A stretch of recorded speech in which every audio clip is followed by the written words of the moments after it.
జై భీమ్, జై తెలంగాణ. గౌరవనీయులు పెద్దలు శాసన మండలిలో మన ప్రతిపక్ష నాయకులు గౌరవనీయులు శ్రీ మధుసూదనాచారి గారు, పెద్దలు మాజీ మంత్రివర్యులు, గతంలో దళిత బంధు లాంటి విప్లవాత్మకమైన పథకం భారతదేశంలో స్వాతంత్రానంతరం మొట్టమొదటిసారి మరి తన చేతుల మీదుగా ప్రవేశపెట్టే అదృష్టాన్ని దక్కించుకున్న గౌరవ మాజీ మంత్రివర్యులు శ్రీ కొప్పుల ఈశ్వర్ గారు, మరొక మాజీ మంత్రివర్యులు గౌరవనీయులు పెద్దలు ఆనాటి ఉద్యమం నుంచి మరి ఈరోజు ప్రతిపక్షంలో కూడా సమర్థవంతంగా తన పాత్ర పోషిస్తున్న అన్న శ్రీనివాస్ గౌడ్ గారు, మాజీ మంత్రివర్యులు పెద్దలు, విశేష రాజకీయ అనుభవం కలిగిన సీనియర్ నాయకులు, ఎప్పుడు కూడా మరి స్ఫూర్తిదాయకంగా మాకు సలహాలు సూచనలు అందజేసే గౌరవనీయులు శ్రీ పొన్నాల లక్ష్మయ్య గారు, రాజ్యసభ సభ్యులు పెద్దలు సోదరులు, మొన్న డీలిమిటేషన్ విషయంలోనైతేనేమి, అదేవిధంగా హైదరాబాద్ సెంట్రల్ యూనివర్సిటీలో జరుగుతున్న దాష్టీకాల విషయంలో అయితేనేమి మన పార్టీ తరఫున రాజ్యసభలో అద్భుతంగా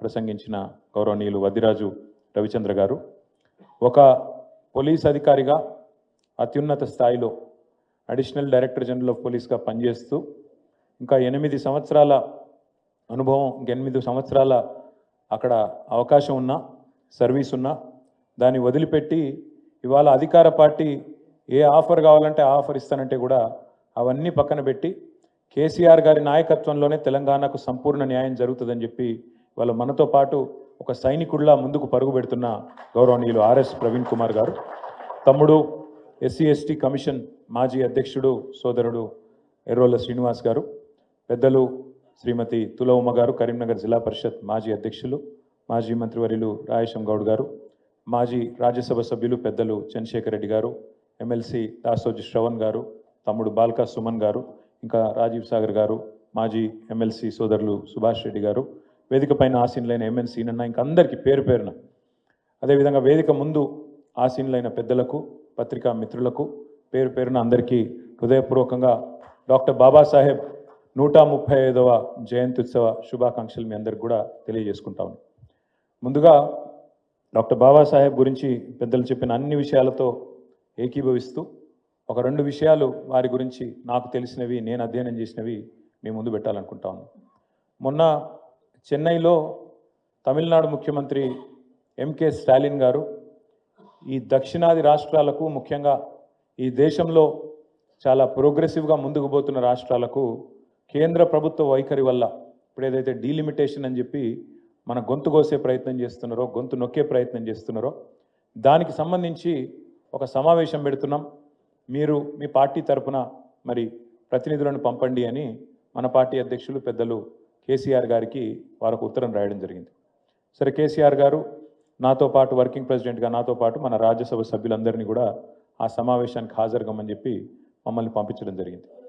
ఆ క్రమంలో ఈ డీలిమిటేషన్ గురించి కొంత అధ్యయనం చేస్తూ ఉంటుంది. నేను ఏం మాట్లాడాలా, ఏం చెప్పాలా, ఏం చెప్తే బాగుంటుంది అని చదువుతున్నప్పుడు నేను అనుకోకుండా ఆనాడు రాజ్యాంగం రాసే క్రమంలో, రాజ్యాంగాన్ని రూపొందించే క్రమంలో భారతరత్న డాక్టర్ బాబాసాహెబ్ అంబేద్కర్ గారి నేతృత్వంలోని కమిటీ ఏదైతే ఉండేనో, చాలామంది మేధావులతో కూడిన కమిటీ, దానికి చైర్మన్గా డాక్టర్ బాబాసాహెబ్ ఉండే.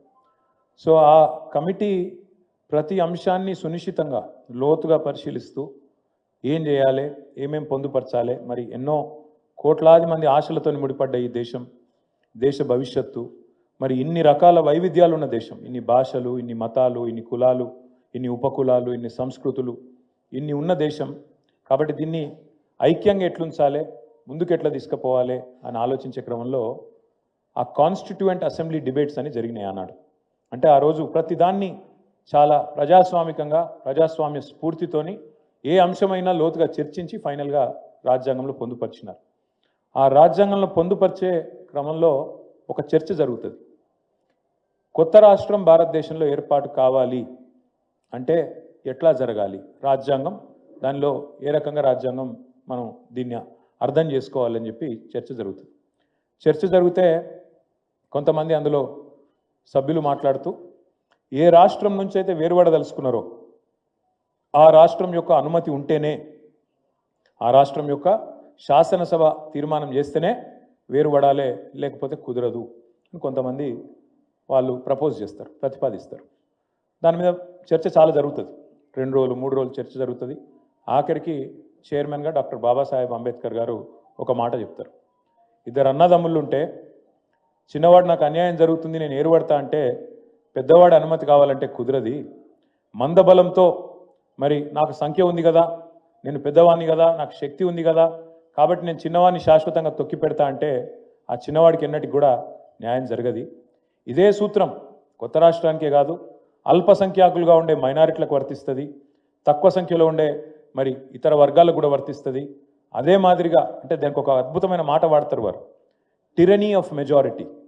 టిరనీ ఆఫ్ మెజారిటీ అంటే మందబలంతో అవతలవాడి గొంతు నొక్కేడు, అది ఉండకూడదు, ప్రజాస్వామ్యంలో అది కరెక్ట్ కాదు అని మాట్లాడి కొట్లాడి అందరిని ఒప్పించి మెప్పించి ఆర్టికల్ 3లో కొత్త రాష్ట్రాల ఏర్పాటుకు మరి ఆ ఉన్న రాష్ట్రం యొక్క అనుమతి అవసరం లేదు అని పెట్టి ఇవాళ మనం తెలంగాణలో మాట్లాడుతున్నామంటే దానికి కారకుడు ఒకే ఒక్కరు పెద్దలు డాక్టర్ బాబాసాహెబ్ అంబేద్కర్.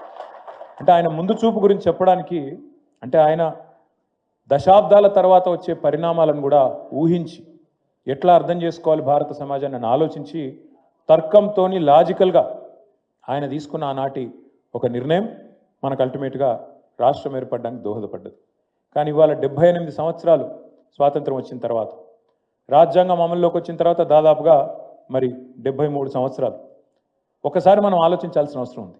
అంటే బాబాసాహెబ్ యొక్క ముందు చూపు, ఆయన ఆలోచన ఎంత గొప్పదంటే ఆయన నిజంగా చెప్పాలంటే కొంతమంది కేవలం ఆయన కొన్ని వర్గాలకు నాయకుడు, అందులో ముఖ్యంగా ఆయన దళిత జాతిలో పుట్టిండు కాబట్టి, దళిత బిడ్డ కాబట్టి ఆయన దళిత జాతికి మాత్రమే నాయకుడు అన్నట్టుగా కొంతమంది ఆయనని తక్కువ చేసే ప్రయత్నం చేస్తారు. కానీ వాస్తవం ఒక మహాత్మా గాంధీ, ఒక జవహర్లాల్ నెహ్రూ, వారితో పాటు కొట్లాడిన ఇంకా వేలాది లక్షలాది మంది స్వాతంత్ర సమరోద్యమంలో ఎంత కీలక పాత్రని పోషించిండ్రో, స్వాతంత్రానంతరం ఇవాళ ఆధునిక భారతానికి నిజంగా చెప్పాలంటే ఒక అద్భుతమైన పునాదేసిన వారందరి సమకాలికుడు, వారందరితో పాటు ధీటైన నాయకుడు డాక్టర్ బాబాసాహెబ్ అంబేద్కర్ అనడంలో ఎవరికి రెండో ఆలోచన అవసరం లేదు. వాస్తవం అది. అంత గొప్ప రాజ్యాంగాన్ని రాసింది వారు. అంత గొప్ప రాజ్యాంగం అని ఎందుకంటున్నా అంటే ఒకసారి మీరు ఆలోచించండి. దేశానికి స్వాతంత్రం వచ్చినాడు ఇవాళ చాలామంది తెలిసి తెలియక ఏదో మాట్లాడతారు, ఎప్పుడు దేశం ఇట్లే ఉండే అన్నట్టు మాట్లాడతారు. ఎప్పుడు దేశం ఇదే రూపంలో లేకుండే. ఆనాడు 565 ప్రిన్స్లీ స్టేట్స్ ఇండియాలో, భారతదేశంలో చిన్న చిన్న టుకుడాలు. ఇవాళ 28 రాష్ట్రాలు ఉన్నాయి. అయాల 565 చిన్న చిన్న రాజులు, సామంత రాజులు, జమీందారులు, వాళ్ళ కింద ఇంకోడు 565 ప్రిన్స్లీ స్టేట్స్ అందరు వాటి. ఇది ఆనాటి పరిస్థితి. ఇక మీకు తెలుసు ఎన్ని భాషలు, ఎన్ని మతాలు, ఎన్ని కులాలు, ఎన్ని ఉపకులాలు, ఎన్ని సంస్కృతులు. నలుగురు కలిసి ఉండాలంటే చాలా కష్టం. నలుగురు మనుషులు కలిసి ఉండాలంటే ఏదో ఒకటి చూసుకుంటారు. వాని కులం నాది ఒకటి కాదనో, వాని మతం నాది ఒకటి కాదనో, వాని భాష నాది ఒకటి, ఏదో ఒకటి మొత్తానికి కలిసి ఉండు కష్టం. మరి అట్లాంటిది ఇన్ని వైవిధ్యాలు ఉన్న ఈ దేశాన్ని శాశ్వతంగా ఒక సుదీర్ఘకాలం ఉండాలి, కలిసి ఉండాలి అంటే ఏం చేయాలి అని ఆలోచన చేసి డాక్టర్ బాబాసాహెబ్, ఆ తర్వాత మొట్టమొదటి SRC doctor Fazal Ali, supreme court మాజీ జడ్జి, అందరూ కూడా ఆలోచించి చాలామంది మేధావులు గట్టి పునాది పడాలి, దేశం ఐక్యంగా ఉండాలి, భవిష్యత్తులో కూడా విచ్ఛిన్నం కావద్దు. ప్రపంచంలో ఎన్నో దేశాలు విచ్ఛిన్నం అవుతున్నాయి, కానీ మన దేశం అట్లా కావద్దు, శాశ్వతంగా ఈ దేశం అజరామరంగా ఉండాలని చెప్పి ఆలోచన చేసి ఆనాడు భాష అనే ప్రాతిపదికన మొదటి ఎస్ఆర్సి పేరిట వారు మరి రాష్ట్రాలు ఏర్పాటు చేయాలని ఒక ఆలోచన తీసుకొని వస్తారు. అప్పుడు కూడా డాక్టర్ బాబాసాహెబ్ ఒక మాట చెప్పిండు. ఆనాడే ఆయన ఎంత గొప్పవాడంటే భాషా ప్రాతిపదిక రాష్ట్రాలు అనే మాట వచ్చినప్పుడు ఆయన ఒక గొప్ప మాట చెప్పిండు. అది కూడా మనం గుర్తు చేసుకోవాలి ఈరోజు. ఒక రాష్ట్రంలో ఒక భాష ఉండాలనేది మంచి ఆలోచననే, ఎందుకంటే అట్లా కొంత సారూప్యత ఉంటుంది, ఒకరితో ఒకరు అదే భాషలో మాట్లాడుకునే కథ ఉంటుంది, పంచాయతీలు తక్కువైతాయి అని చెప్పుకుంటూ ఒక రాష్ట్రంలో ఒక భాష ఉండాలనేది మంచి ఆలోచననే.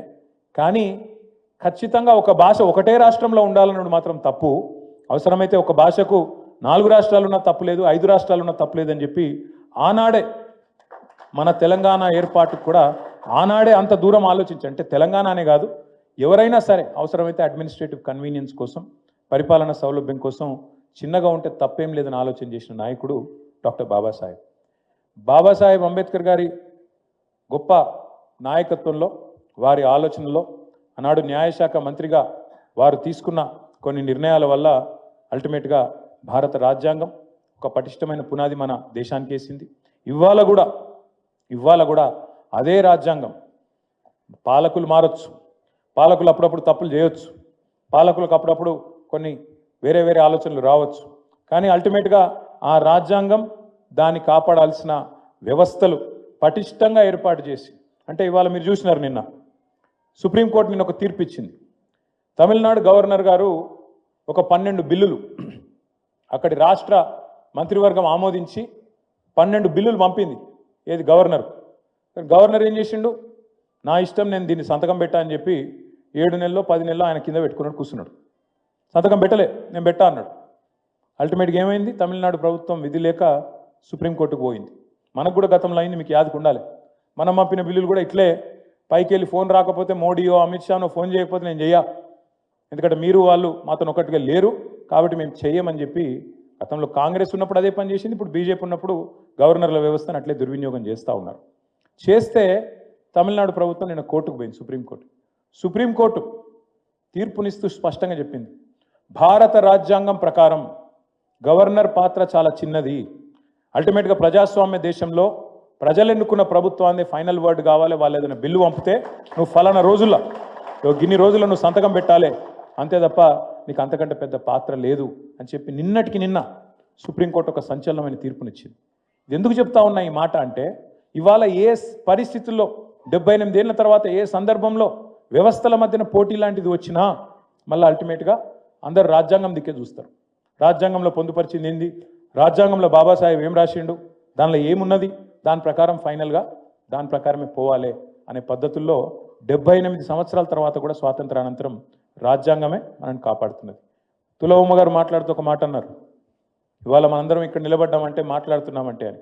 బాబాసాహెబ్ కేవలం ఎస్సీ ఎస్టీ రిజర్వేషన్లు మాత్రమే తేలేదు, మహిళలకు ఓటు హక్కు కావాలి అని చాలా దేశాల్లో, అమెరికాతో సహా చాలా దేశాల్లో పోరాటాలు జరిగిన తర్వాతనే మహిళలకు ఓటు హక్కు వచ్చింది తప్ప లేకపోతే సామాన్యంగా రాలే. కానీ భారతదేశంలో మాత్రం అంబేద్కర్ చొలవ వల్ల, ఆయన చలవ వల్ల, ఆయన దయ వల్ల ఏ పోరాటం అవసరం లేకుండా భారతదేశంలో పుట్టిన ప్రతి బిడ్డకు, ఆయన అంబానీ కావచ్చు, అదానీ కావచ్చు, లేక ఒక గరీబోళ్ళ ఇంట్లో పుట్టిన ఒక సామాన్య బిడ్డ కావచ్చు, కానీ అందరూ ఒకటే, అందరికీ ఒక మనిషికి ఒకటే విలువ ఉంటుంది ఓటు అని చెప్పి ఆనాడే రాజ్యాంగంలో పొందుపరిచి మహిళలకు కూడా ఓటింగ్ హక్కు కల్పించి మహిళలకు కూడా ప్రాతినిధ్యం లేకపోతే తప్పు అవుతుందని చెప్పి ఇతర దేశాల అనుభవాలు అధ్యయనం చేసి ముందు చూపుతో వ్యవహారం చేసిన నాయకుడు డాక్టర్ బాబాసాహెబ్. ఇవన్నింటికీ మించి వారు నమ్మిన సిద్ధాంతం బోధించు, సమీకరించు, పోరాడు. నిజంగా ఆ తత్వాన్ని పూర్తి స్థాయిలో ఆనాడు ఉద్యమ పార్టీగా, ఉద్యమ నాయకుడిగా ఆకలింపు చేసుకున్నది, అర్థం చేసుకున్నది, ఆచరణలో పెట్టింది కేసీఆర్ గారు. ఎట్లా అంటారా, లక్షల సంఖ్యలో ప్రజల్ని సమీకరిస్తూ పార్టీ పెట్టిన మొదటి రోజు నుంచి 25 ఏళ్ల కిందట మొదటి రోజు నుంచి కరీంనగర్ సింహగర్జన నుంచి మొదలు పెడితే లక్షల సంఖ్యలో ప్రజల్ని సమీకరిస్తూ వారికి తెలంగాణ రాష్ట్ర ఏర్పాటు ఆవశ్యకతను బోధిస్తూ, వివరిస్తూ, సందర్భం వస్తే తెలంగాణకు అన్యాయం జరిగితే పోరాడుతూ, గలమెత్తుతూ, రోడ్డెత్తుతూ బోధించు, సమీకరించు, పోరాడు అనే అంబేద్కర్ తత్వాన్ని ఆచరణలో అమలు చేసి అల్టిమేట్గా అంబేద్కర్ రాసిన రాజ్యాంగం ఆధారంగా ఆర్టికల్ 3 ఆధారంగా రాష్ట్రాన్ని సాధించిన మహానాయకుడు మన నాయకుడు కేసీఆర్ గారు. అదే మాదిరిగా రాష్ట్రాన్ని సాధించడంతో నాగలేదు, సాధించిన ఈ రాష్ట్రంలో అంబేద్కర్ గారు ఆనాడు చెప్పిన మాట ఏంది, ఆయన ఎంచుకున్న పందా ఏంది, ఆయన ఎంచుకున్న మార్గం ప్రజాస్వామ్యం, రాజ్యాంగం. ఆయన ఆలోచన, ఆయన ఆశయం సమసమాజం. అందుకే కేసీఆర్ గారు ఒక నినాదంగా మాత్రమే జై భీమ్ని తీసుకోలేదు, ఒక విధానంగా మార్చుకున్నాడు. దాన్ని మార్చుకున్నారు కాబట్టే దేశంలో ఎక్కడ లేని కార్యక్రమాలు మన రాష్ట్రంలో మనం చేసుకున్నాం. ఇప్పుడే నాకు డాక్టర్ ఆర్ఎస్ ప్రవీణ్ కుమార్ గారు చెప్తున్నారు, అన్న ఒకనాడు అంబేద్కర్ గారు అమెరికా పోవాలంటే, కొలంబియా యూనివర్సిటీకి పోవాలంటే బరోడా మహారాజ్ పిలిచి, పిల్లగాడు చాలా తెలివైనడున్నాడు, అద్భుతాలు చేస్తాడు ఈ పిల్లగాడని చెప్పి ఆయన ఆశీర్వదించి బాబాసాహెబ్ నానాడు కొలంబియా పంపిండన్న. కానీ ఆయన బరోడా మహారాజు ఒక్క అంబేద్కర్ గారికి ఆయన దీవెన ఇచ్చిండు. కానీ మన ప్రభుత్వంలో మనం వేలాది మంది పిల్లల్ని అమెరికా పంపినాం, వేలాది మంది, లక్షలాది మంది పిల్లల్ని పటిష్టమైన పునాది 1022 పాఠశాలలు పెట్టి ఒక్కొక్క పిల్ల మీద, పిల్లోడి మీద భారతదేశంలో ఏ ప్రభుత్వం ఖర్చు పెట్టదు. నెలకు 10,000 రూపాయలు, సంవత్సరానికి 1,20,000 రూపాయలు ఖర్చు పెట్టి నీకు బట్టలు, పుస్తకాలు, బ్యాగులు, సాక్స్, బూట్లతో సహా మొత్తం ప్రభుత్వమే అమ్మ, అయ్యా మొత్తం అయ్యి, తల్లి, తండ్రి అయ్యి వారిని ప్రపంచంతో పోటీపడే పౌరులుగా తర్ఫీదునిచ్చి హిమాలయాలు ఎక్కించినా లేదా కోడింగ్ చేపించినా మరి అంబేద్కర్ ఆలోచన విధానాన్ని ఆశయాన్ని ఆచరణలో చూపెట్టిన నాయకుడు మన నాయకుడు కేసీఆర్ గారు. ఇంకొక మాట, కేవలం గురుకులాలు మాత్రమే కాదు, విదేశీ విద్య 20 లక్షల రూపాయలు ఎస్సీ ఎస్టీ పిల్లలైతే బాబాసాహెబ్ అంబేద్కర్ పేరు మీద ఓవర్సీస్, బీసీ విద్యార్థులైతే మహాత్మా జ్యోతిబా పులే పేరు మీద, అదే మాదిరిగా వివేకానంద పేరు మీద అగ్రవర్ణాల్లో వెనుకబడ్డ పిల్లలుంటే వాళ్ళకు కూడా మరి ఊతం ఇచ్చి వారిని కూడా ప్రపంచంతో పోటీపడే పౌరులుగా 7,000 మంది విద్యార్థులను 10 సంవత్సరాల కాలంలో మరి మన తెలంగాణ నుంచి మనం పంపించినట్టుగా భారతదేశంలో ఎవరు చేయలే. అట్లాగే వాళ్ళు చాలామంది మాట్లాడుతుంటారు మా నాయకులు ప్రైవేట్ సంభాషణలో నాతో, అన్న మనకు దళిత బంధు వల్ల కొంత నష్టం జరిగిందన్న రాజకీయంగా అని మాట్లాడతారు. సరే, రాజకీయంగా నష్టం జరిగితే జరగచ్చు కాక, కానీ రాజకీయాల్లో అప్పుడప్పుడు గెలుస్తాం, అప్పుడప్పుడు ఓడతాం, అవన్నీ కామన్, అది పెద్ద ఇష్యూ కాదు. నష్టం జరిగితే జరిగిండొచ్చు కాక పర్వాలేదు, కానీ కేసీఆర్ లాంటి ఒక సాహసి, ఒక స్వాప్నికుడు, ఒక దమ్మున్న కలేజా ఉన్న నాయకుడు మాత్రమే దళిత బంధు లాంటి పథకాన్ని ఆలోచన చేయగలుగుతారు. ఇంకోటితోని రాజకీయాలు ఆలోచించి లాభ నష్టాలు బేరీ చేసుకొని ఇస్తే సీట్లు వస్తాయా, ఇవ్వకపోతే సీట్లు వస్తాయా అని ఆలోచించడానికి అర్థం కూడా కాదు. ఎందుకంటే ఒక రైతు బంధు పెట్టాలన్నా కలేజా ఉండాలి, ఒక దళిత బంధు పెట్టాలన్నా కలేజా ఉండాలి, ఒక డబల్ బెడ్రూమ్ ఇల్లు కట్టిస్తే పేదవాడికి అని చెప్పాలన్నా దమ్ము ఉండాలి. ఆ దమ్మున్న నాయకుడు కేసీఆర్. సరే, లాభం కొంతమందికే జరగవచ్చు, అందరికీ జరిగింది మొత్తం రాష్ట్రంలో దళిత సమాజం మొత్తానికి పైసలు అందినాయి నేను అంటలేను, కానీ ఎక్కడనో దగ్గర 1000 మైళ్ళ ప్రయాణం కూడా ఒక్క అడుగుతోనే ప్రారంభం అవుతుంది. మరి ఆ 1000 మైళ్ళ ప్రయాణానికి భారతదేశ స్వాతంత్రానంతరం మొట్టమొదటిసారి ఒక స్వాప్నికుడులాగా ఆలోచించి ఎందుకు దళితులు ధనికులు కావద్దు, ఎందుకు శాశ్వతంగా ఒక తరమే అప్లిఫ్ట్ చేయొద్దు అని ఆలోచించిన నాయకుడు కేసీఆర్ గారు. కాబట్టే నాకు ఇవాళ గర్వంగా అనిపిస్తూ ఉంది. కొన్ని ఎగ్జాంపుల్స్ ఇక్కడ నేను వచ్చేటప్పుడు చదువుతూ ఉంటాను. దళిత బంధు పథకం కింద పెట్టిన ఒక రైస్ మిల్ విజయలక్ష్మి ఇండస్ట్రీస్ అని నా నియోజకవర్గంలో పెట్టినాం. పక్కనే ఉన్న కల్వకుర్తి నియోజకవర్గంలో కడతాల్లో ఒక డైరీ ఫామ్ పెట్టినారు. అట్లాగే మా కరీంనగర్ జిల్లాలో హుజూరాబాద్లో 3 దళిత సోదరులు కలిసి ఒక ఆర్టీసీ బస్సు కొనుక్కున్నారు, హైర్కి ఇచ్చినారు బస్సు కొని. అట్లాగే 9 మంది కలిసి పెట్రోల్ బంక్ పెట్టుకున్నారు. నేనేమంటున్నా, మనం లక్షలాది మంది కుటుంబాలను మార్చకపోవచ్చు, మనకున్న పరిమితిలో పిండి కొద్ది రొట్టె. నిజంగా కేసీఆర్ లాంటి నాయకుడికి అపరిమిత వనరులు ఆయన చేతుల కింద ఉంటే, భారత ప్రభుత్వం లాంటి ప్రభుత్వం ఆయన చేతులు ఉంటే ఆయన చాలా చేస్తుండే. కానీ పరిమితమైన వనరుల్లో ఇన్ని మిగతా అవసరాలు చూసుకుంటూ, అందరిని అరుచుకుంటూ, అందరినీ కాపాడుకుంటూ ఉన్నంతల పిండి కొద్ది రొట్టె అన్నట్టు చేయాలని చెప్పి సంవత్సరానికి కొన్ని వేల మందికని ప్రపోజల్ పెట్టి ఈ స్కీమ్ తెచ్చిండు. సరే, దాన్ని రాజకీయంగా విపరీతార్థాలు తీసి సమాజంలో లేనిపోని అసూయ ద్వేషాలు చెలరేగేటట్టు చూసి, అరే నిన్నటిదాకా సుమన్ నల్లంగా వేసుకున్నాడు, ఇప్పుడు తెల్లంగా వేసుకుంటుండు, ఆయనకు ఎందుకు పెద్ద పీటేస్తారు మీరని ఇంకోని రెచ్చగొట్టి కొంతమంది చిల్లరగాళ్ళు రాజకీయ లబ్ధి పొందొచ్చు. కానీ నేను మాత్రం గర్వపడుతున్నా, కేసీఆర్ సైనికుడుగా ఆయనకు సల్యూట్ చేస్తున్న దళిత బంధు లాంటి పథకాన్ని ప్రవేశపెట్టినాం. కానీ డాక్టర్ బాబాసాహెబ్ అంబేద్కర్ జయంతి రోజు ఖచ్చితంగా ఆ బాబాసాహెబ్ అంబేద్కర్ పేరు వాడుకొని మోసం చేసిన కాంగ్రెస్ పార్టీని అడగాలి. ఇగో మేము చెప్పిండ్రు, కాంగ్రెస్ వాళ్ళు ఎస్సీ ఎస్టీ డిక్లరేషన్ అని చెప్పిండ్రు, అందులో బాబాసాహెబ్ అంబేద్కర్ పేరు వాడుకున్నారు.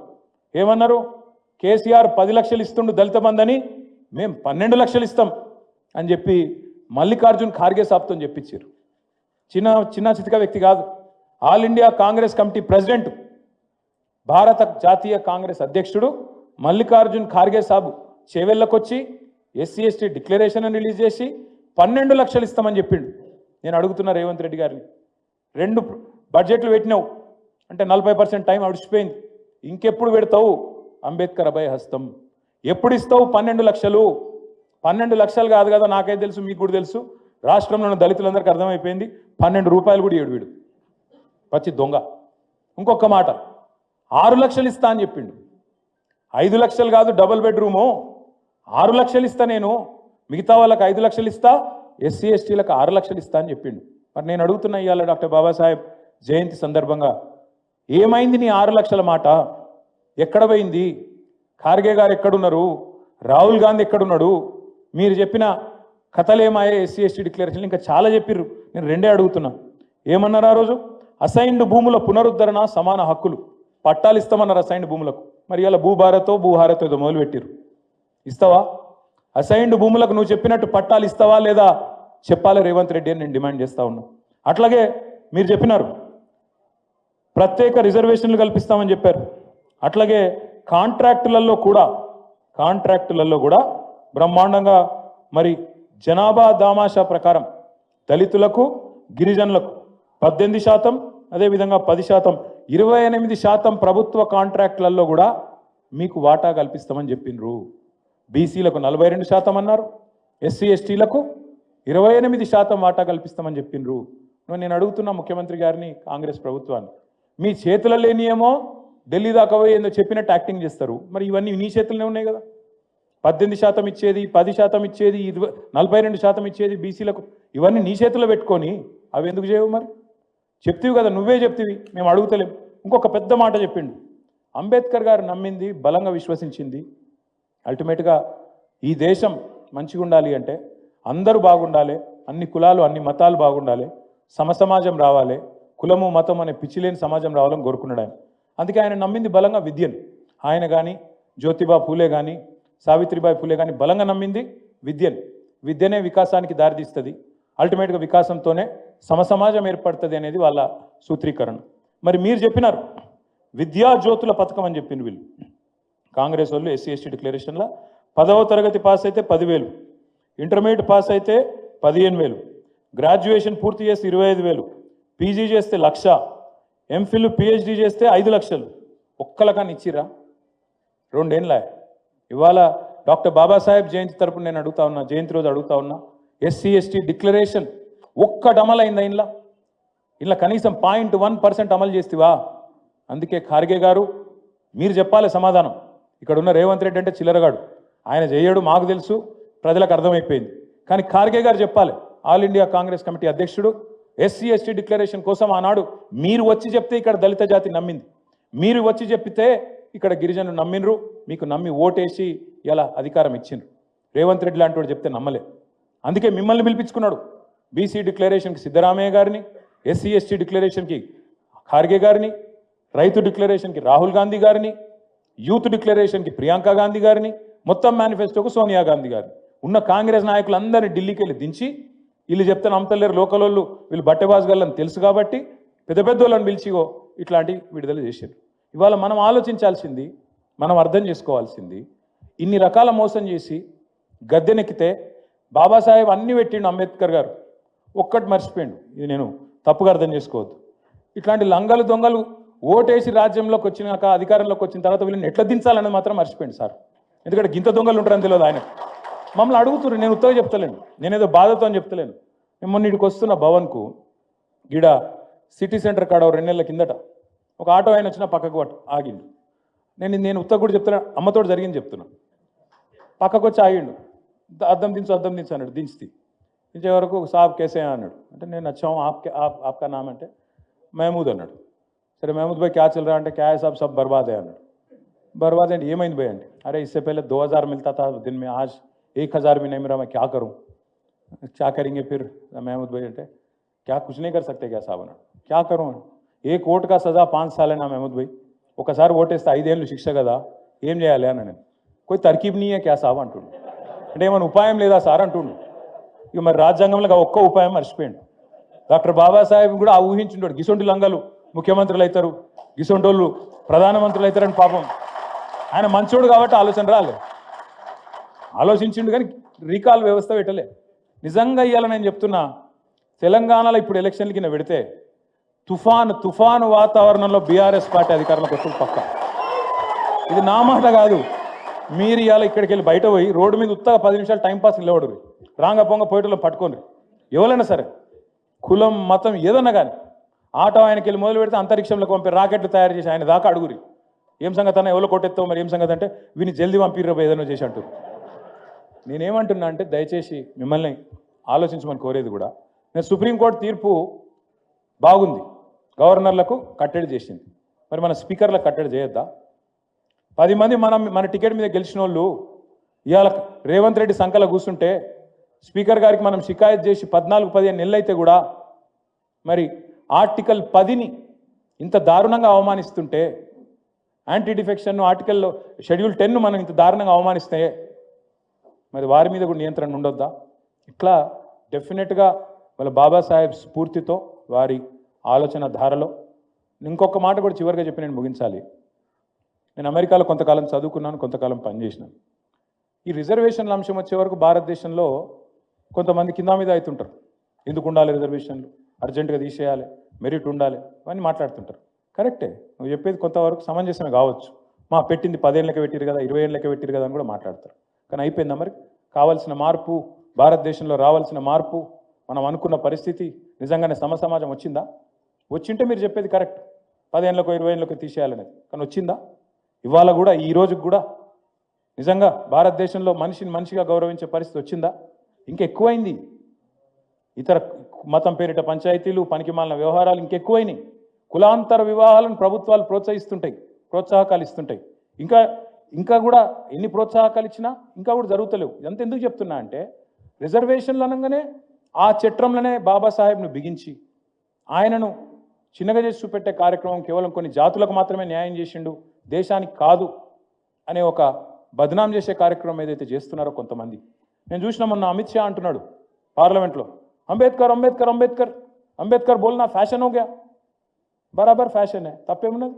అంబేద్కర్ మంచి చేసిండు కాబట్టి బరాబర్ ఆయన గురించి మాట్లాడుకోవాలి. మీలాగా చెడు చేయలే, మీలాగా దేశాన్ని గబ్బు పట్టియలే, మతం పిచ్చి లేపి పిచ్చోళ్ళని చేసి దేశంలో వేరే ముచ్చట లేకుండా చేసి మతం మాత్రమే ఉన్నది ఇంకేం లేదు దేశంలో అన్నట్టు గబ్బు లేపలే దేశాన్ని. మంచి కోసం ఆలోచించిండు. ఆయన కోసం ఆయన ఆలోచించుకోలే. ఆయన కావాలంటే ప్రపంచంలో ఎక్కడైనా సెటిల్ కావచ్చు. ఆయన కావాలంటే ఆయనకున్న తెలివికి చాలామంది ఇప్పుడు మనోళ్ళు, మన ఇళ్ళల్లో పిల్లలు కూడా ఎక్కడనో సెటిల్ అయినరు, మళ్ళీ రారు కూడా తిరిగి మళ్ళీ ఆలోచనలు కూడా లేరు. వస్తావురా భయ నన్ను అడిగితే మా దోస్తులను వాళ్ళని వీళ్ళను ఏముందని ఆడుకొస్తే మళ్ళీ చుట్టాలు గిట్టాలు అంతా సతాయిస్తారు, ఈడనే మంచిగా సుకూన్ ఉన్నది. అట్లా ఆయన కూడా చూసుకోవచ్చు కావాలంటే. ఒకటి కాదు సరే మళ్ళీ ఆడవి కూడా కులం మతం నడుస్తూనే ఉన్నాయి ఇంకా అమెరికాలో కూడా, అది వేరే కథ అనుకో. కానీ ఎందుకు చెప్తున్నా అంటే, నేను అర్థం చేసుకుంటానికి ప్రయత్నం చేసిన అమెరికాలో ఉన్నప్పుడు. ఒక మన దేశంలోనే ఉన్నదా రిజర్వేషను, ఈ అమెరికాలో మనకి ఇస్తుంటుందా అని చూసిన. మీకు చాలా మందికి తెలియదు, అమెరికాలో అఫర్మేటివ్ యాక్షన్ అని ఒకటి ఉంటుంది. అది కూడా ఇవాళ పెట్టలే, 1950-60లో పెట్టినరు అక్కడి ప్రభుత్వం. ఎందుకు పెట్టినరు? అక్కడ నల్ల జాతీయుల మీద ఏదైతే వివక్ష ఉందో ఆ వివక్ష పోవాలి అంటే వాళ్ళకు కొంత ప్రత్యేకమైన రక్షణ, మన రిజర్వేషన్ లెక్కనే వాళ్ళకు కూడా విద్యలో ఉపాధిలో వాళ్ళకు కూడా రక్షణ ఉండాలని పెట్టినరు. కాబట్టి మరి అమెరికా వాళ్ళు మనకంటే తెలివైన వాళ్ళు అని చెప్పి ఆడిపోతున్నాం కదా మనందరం. ఆడనే పోయి సెటిల్ అవుతున్నాం, ఆడనే బాగుంది, ఆడనే గొప్పోళ్ళు, వాళ్ళే అగ్రరాజ్యం అని మాట్లాడతాం కదా తెల్లారులైతే. మరి ఆడకూడదు ఉంది, మరి వాళ్ళు బుద్ధి తక్కువ. ఎందుకు చెప్తున్నా ఈ మాట అంటే, భారత సమాజాన్ని కరెక్ట్గా అర్థం చేసుకుంటే ఈ పనికిమాలిన మాటలు మాట్లాడరు. ప్రధానమంత్రి అంటాడు, ఈ రేవడీ కల్చర్ క్యా హై, రేవడీ కల్చర్ అట అంటే ఏంది? పేదవాడికి 2000 పెన్షన్ ఇస్తే ప్రధానమంత్రికి నచ్చలేదు, రైతుకు 24 గంటల కరెంట్ ఇస్తే ప్రధానమంత్రికి నచ్చది, రైతుకు రుణమాఫీ చేస్తే ప్రధానమంత్రికి నచ్చది, బీజేపీకి నచ్చది. ఎందుకంటే వాళ్ళ పేదల వ్యతిరేకం, వాళ్ళ ఎజెండా స్పష్టం, పేదల వ్యతిరేకం. కానీ 16.5 లక్షల కోట్లు పెద్ద పెద్ద కార్పొరేట్లకు మాఫీ చేస్తే మాత్రం బీజేపీకి సంతోషంగా ఉంటుంది. ఏది పెద్ద పెద్దోళ్ళు 1000 కోట్లు ఎగేసి ఇతర దేశాలకు పారిపోతే మాత్రం వాళ్ళని అనేది లేదు, వాళ్ళని అనుడు శాత కాదు. నేను ఇక్కడికి వస్తుంటే ఇప్పుడే చూసిన సోషల్ మీడియాలో, వాస్తవమో కాదు నాకు తెలియదు, నిన్ననట ఇక్కడ ట్రాఫిక్ పోలీస్ ఒక ఆయన బాలనగర్లో, ఇప్పుడు ఇక్కడికి వస్తుంటే చూసిన నేను, పిల్లగాడు వాడేదో గీత దాటిండు, సరే తప్పు, అది కూడా తప్పే, ఏది ఆ సిగ్నల్ కాడ గీత దాటిండు, వాడు ఎంబడవాడు ఉరుకుడట, వాడేదో టెర్రరిస్టో ఉగ్రవాదం, వాడిని సపరేట్గా ఫోటో కొట్టి ఇంటికి చాలని పంపరాదా? వాడు ఎంబడవాడు ఉరికితే వాడాగమాగం ఉరికి ఆయనతో పోయి ఆర్టీసీ బస్ కింద పడ్డాడు, చచ్చిపోయాడు. ఆ కుటుంబం ధర్నా చేస్తుంటే రోడ్డు మీదకి వచ్చి వాళ్ళని కొట్టిరు నిన్న పోలీసులు. నేను అడుగుతున్నా, ఏం పని మీ పోలీసు వాళ్ళది అసలు? చేయాల్సిన పని ఏంది మీరు? ఈ టెక్నాలజీ యుగంలో ఫోటో కొట్టి మన ఇంటికి చలాన్ని పంపరాదా? ఎందుకు సావగొట్టుడు, ఎందుకు అప్పులుగా ప్రాణం తీసారు? ఏం పని చేయాలి, మీరు ఏం చేస్తున్నారు? ఇది వాళ్ళ ప్రభుత్వాలు. వాడేమో 16 లక్షల కోట్లనే కొట్టిపోయినని వాడు ఇడిచిపెట్టిండు, వాడు కేవలం చిన్న చిన్న వాళ్ళ మీద వాడు పడతాడు. ఇక్కడున్న వీడేమో అసలు పని ఇడిచిపెట్టి, రేపులు అవుతున్నాయిరా, ఎంఎంటీఎస్లో ఆడపిల్లలకు రక్షణ లేదురా అంటే ఇది ఇడిచిపెట్టిండు, ఇది చాలాన్లు పట్టుకుని ఎంబడబడ్డారు పోలీసు వాళ్ళు. అవసరమా ఇది? ఎందుకు చెప్తున్నా ఇదంతా అంటే, నిజంగా ప్రభుత్వాలు తమ పని తాము మర్చిపోయి, తమ ప్రాధాన్యాలు తాము మర్చిపోయిన ఈ నేపథ్యంలో అందరికంటే ఎక్కువ ఇప్పుడు గుర్తు చేసుకోవాల్సింది ఎవరైనా ఉంది అంటే డాక్టర్ బాబాసాహెబ్ను, ఆయన రాసిన రాజ్యాంగాన్ని మళ్ళొకసారి ఖచ్చితంగా గుర్తు చేసుకోవాలి. ఖచ్చితంగా తిరిగి మరి వాటి ఆశయాల కోసం, వారి ఆశయాల కోసం మనందరం పునరంకితం కావాలి. పెద్దలు కేసీఆర్ గారి నాయకత్వంలో తప్పకుండా అంటారు చూడు, భగవాన్కి ఘర్ మే దేర్ హై అందేర్ నహీ అని, అట్లా తప్పకుండా మళ్ళీ తెలంగాణకు మంచి రోజులు వస్తాయి. కేసీఆర్ గారు తిరిగి ముఖ్యమంత్రి అవుతారు. మనం అనుకున్న ప్రతి కార్యక్రమాన్ని కూడా విజయవంతంగా చేసుకుందామని చెప్పి మీ అందరూ కూడా మళ్ళొకసారి శిరస్సు వంచి నమస్కారం చేసుకుంటూ, జై భీమ్, జై తెలంగాణ.